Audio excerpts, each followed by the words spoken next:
Hello everyone. In the previous session, that is from paper 6, that is genetics, evolution, biostat and paleontology, we have discussed what do you mean by genetics, heredity and variation. Along with that, we have seen some experiments or theories for the genetics. So in this session, mainly we'll discuss about Mendel's experiment. So John Gregor Mendel, he was the eminent scientist who contributed for the world of genetics. So he is called as the father of the older genetics. So now we are having different people who are called as the father of modern genetics. So now let's see what did Mendel gave his experiments or his thoughts towards the genetics. So already we have seen what do you mean by genetics. So genetics is nothing but the study of heredity and variation. It is a rule of inheritance. So this was given by the John Gregor Mendel.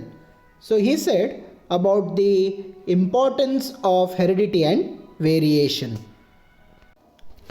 So why Mendel was called as father of genetics? So he studied many different types of variations in Pisum sativa, that is pea plant.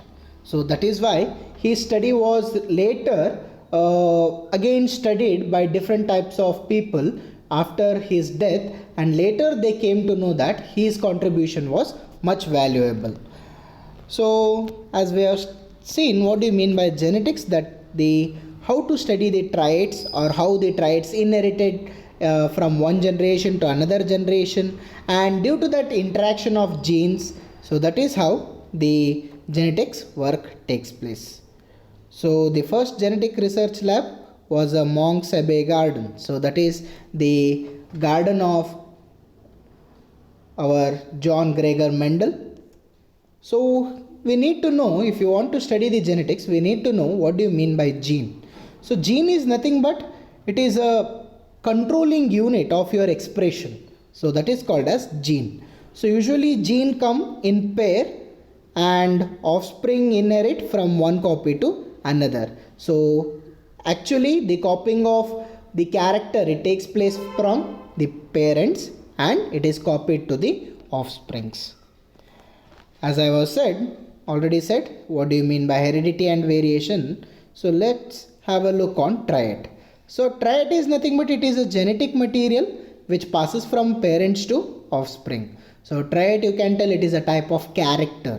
So that is that taking place or it transforms from parents to offsprings.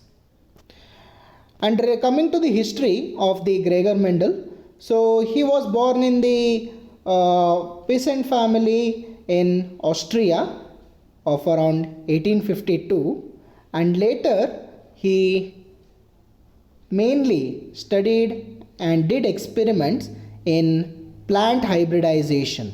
So in 1865, in the field of genetics, a first single edition of the paper, or you can tell a scientific article, which was written by John Gregor Mendel. So as I said, it was given by John Gregor Mendel in the year 1865. So which was proceeded work to the Natural History of Society of Bern. So there he published the paper. This is his study site where he was working in church as a monk. He had made different types of plantation, so to study the heredity and variation of the green pea plants. So what made him to study the genetics? So as we know, there are different types of branches in genetics like Mendelian genetics, population genetics, quantitative genetics, molecular genetics and developmental genetics, and along with that we are having genetic imprinting also. So these are the many different types of branches that comes under genetics. So let's go with the Mendelian genetics. So as I was telling, the history of John Gregor Mendel, he was a monk who was working in a church, and he had some scientific approach towards plant or making a plantation, and he saw some variations in green pea plant. Some of them has larger seeds, some were having green color, some were having yellow color. So that's why that made fascinating about the variation and made him to study those pea plant. So this is the history how he came up with the experiments and his family background. And usually he studied his complete work by obtaining his work near the church, and later he was inspired and studied, and he became a professor in university and along with his colleagues. So how Mendel got started? So he was much interested in only plants. Like he also started to study the theory of evolutions also. So that also made him to study about the scientific terminologies. So these are some of his works. So coming to Mendel laws of heredity. So what made him and what are the different characters did he see? So from his studies we can derive that certain laws of heredity, that is factors do not combine. So it is correct. So usually the two characters which cannot be combined, only one will be expressed, and we call them as dominant character. Which is not expressing, that we call them as recessive character. Each member of the parental generation, so they transmit half of the heredity factor to the offspring. So complete 100% of the character cannot be transferred from parents to offsprings, and different offsprings of a same parent receive different set of heredity factor. Correct. So for example, as I was telling in the heredity and variation, there may be chances of not getting exact character of parents from your mother as well as father. It may be different characters. So due to the expression, the characters also changes. So this is how the presentation of Science Society, which was unnoticed during the time of Gregor Mendel, but after his death the work was rediscovered and they called him as father of genetics.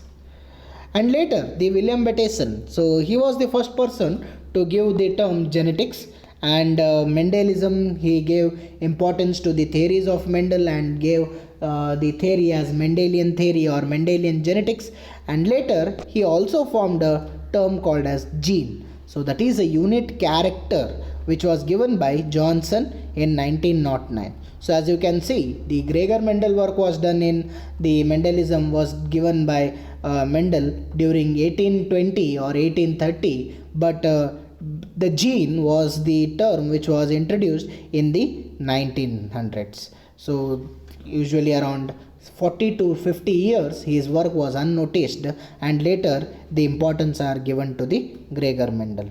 The study of heredity becomes an organized branch physiology science.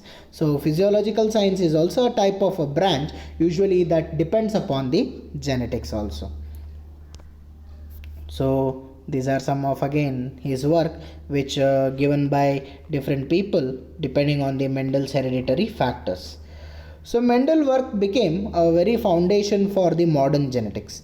So later by studying the different types of characters, by studying the different types of theories which are given by the Mendel, then they started to determine what type of diseases may be, what type of characters, how the characters are transforming from parents to offspring, why the children are not expressed to the different types of characters. So this is how this type of variation or this type of questions many modern genetic people they started to come across. So the basic law as you have studied. So why pea plant? So mainly he selected pea plant because it can be easily manipulated from different plants, as it can have different coloration flowers and also a very short lifespan. He can see many different types of variation and also clear and identifiable traits like yellow seeds and green seeds, round seeds and wrinkle seeds, purple flower and white flower, green pod and yellow pod. So and maintaining is also very easy. So pure breeding, there is no artificial breeding purpose here, and large number of plants require very small places. So as it is a very small plant, so much large area is not required to study this type of experiments. And later he saw, while studying the pea plant, he saw around 7 pair of characteristics. We call them as contrasting characteristic, which can strike your eyes just by observing them. So as he saw, the first one was yellow seeds and green seeds, and round and wrinkled seeds, colored and white, inflattened and constricted seed pods, and green and yellow pod, along with that axillary and terminal flower. So the position of the flower is also very important. Long and short stem. As the height increases, there was a long stem. As the height was shorter, we had the shorter stems. So these are some of the contrasting characters which he saw during his studies. And also he had some idea about cross pollination and self pollination. So that is how we come across the term self and cross fertilization. So if the fertilization happens within the same flower, then it is called as self fertilization. If the fertilization happens from the different flower or different plant by many different types of insect or by air, then it is called as cross fertilization. So Mendel, he started to study the different types of experimentation. So as you can see, the first law of Mendel's experiment, that is, he has taken two different colored flowers and he made them to cross over, that is white and purple flower, and later the different F1 generation, that is first filial generation, they had different types of colored flowers, as you can see in the first law of Mendel. So as the picture implies, in the first generation, when he just cross pollinated, so what happened? So first parents, he has taken one purple flower and white flower, and he just crossed over to get F1 generation as all the purple flowers, because in the F1 generation you can see the parents which had the purple color flowers, they are dominant character. So here you need to know what do you mean by dominant and recessive. Dominant characters are the character which expresses in the next generation. Recessive, they are not expressing. So here the dominant character is the purple flower but not the white flower. So as the dominant is expressed in the purple flower, so that is how the purple flowers are coming in the first generation. And next what happen? What he will do? He will pollinate, or the second generation he will cross, that is F1 into F1. So F1 already we are having the purple flowers now. So same purple flowers which are taken from the parent or the F1 generation, he crosses over. So 3 flowers are the purple and only 1 flower is for the recessive. So this is how the first law of Mendel, that is the monohybrid cross. We call it as monohybrid cross. So as you can see, what do you mean by homozygous and heterozygous? So homo, it means same. So they consist of same allele. Heterozygous means that is different. So hetero, different. They are having different alleles. So if you take the ratio of genotypic ratio and phenotypic ratio. So there are two important terms, what is genotype and what is phenotype.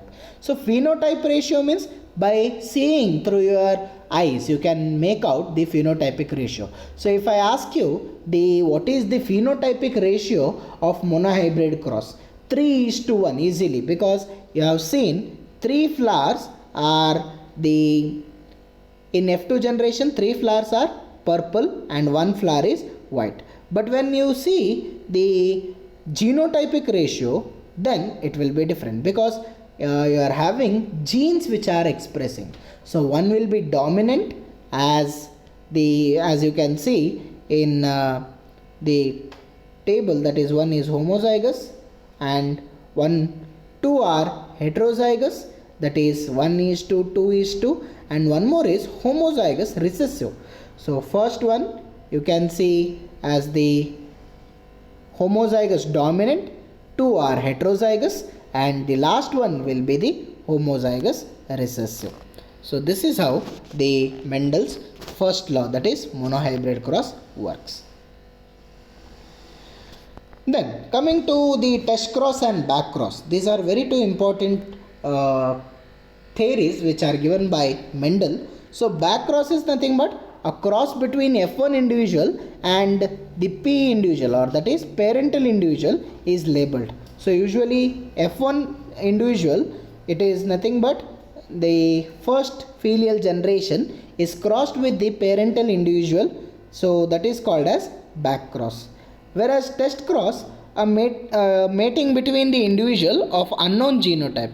It can be a dominant or recessive, so it has to mate with the parent, so that is called as test cross. So these are two important terminologies which can be asked for 2 marks. What is test cross and back cross? So this is how the same monohybrid cross takes place, but the test cross you can see 2 are white and 2 are purple, but purple are not dominant, they are not homozygous, they are heterozygous.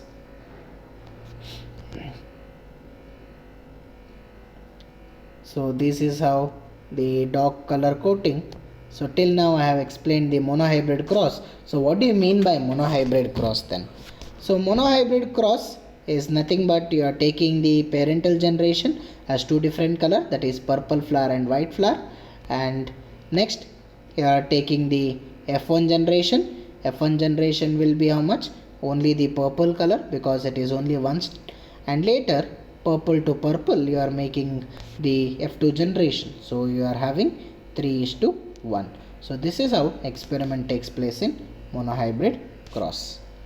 So these are some of the 7 contrasting characteristics which he found during his monohybrid and dihybrid cross. So coming to second one, that is dihybrid cross. So what happens in this dihybrid cross? So here usually in monohybrid cross only one contrasting character we took, that is color of the flower. But here in dihybrid cross you need to take 2 contrasting characters. One is maybe the color of the seed and shape of the seed. So color can be green and yellow, and shape can be wrinkled and round as shown in the picture. So here you need to take the different types of variation. So yellow and round in the first one, that is yellow and round you are taking, and next you are taking the green and wrinkled. It is crossed with same yellow and wrinkled and green and round. So how many changes you can see? There are 4 different changes. So what are the 4 different changes now? So first change is yellow and round, second is green and wrinkled, third is yellow and wrinkled, and last will be green and round. So these are the 4 different types of characters which you can see. So and later in the first generation, what you can see? First generation will be having all the 4 characters like yellow and round, and later yellow and wrinkled, green and round, green and wrinkled.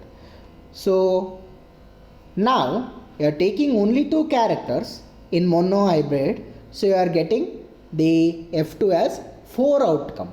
But here the outcome will change because you need to draw a checkerboard. So checkerboard looks like this. So in the first table, as you can see, the yellow and round, which is heterozygous, yellow and round, and last this is yellow and round. But how it comes then? Just see capital G and capital W. It means the yellow and round, they are dominant. So when you multiply capital G with capital W with capital G and capital W, so it will be capital G, capital G, capital W and capital W. So that is why you are getting yellow and round seeds. So second we'll take now. Capital G small w is multiplied with capital G and small w. So capital G into capital G, capital G, capital G, and you are having capital W into small w, sorry, the small w into small w. So how you will get? You will get this term, that is capital G, small w, small w. So that is how you need to take all the four different characters. Capital G and capital W tells you yellow and round. Capital G and small w, it will tell yellow and wrinkled. Small g and capital W will tell green and round. Small g and small w, that tells green and wrinkled. So this is how your checkerboard looks like for dihybrid cross. So very important question. What is dihybrid cross and represent in checkerboard? So this is how the phenotype looks like. So out of 16, you can see in the picture here. So the 9 out of 16 are yellow and round. 3 out of 16 are yellow and wrinkled.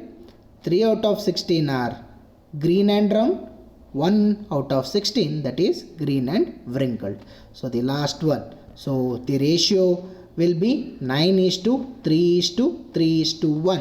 So what type of ratio it is? It is phenotypic ratio, because as you can see in the picture, yellow and round are 9, yellow and wrinkled are 3, green and wrinkled are 1, green and round are 3. So that comes your ratio.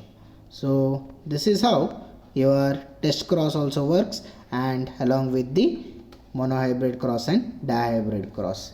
So this is the very important portion for your genetics. Here in this class we have seen what do you mean by monohybrid cross and dihybrid cross, test cross and back cross. So that's about this session. Thank you.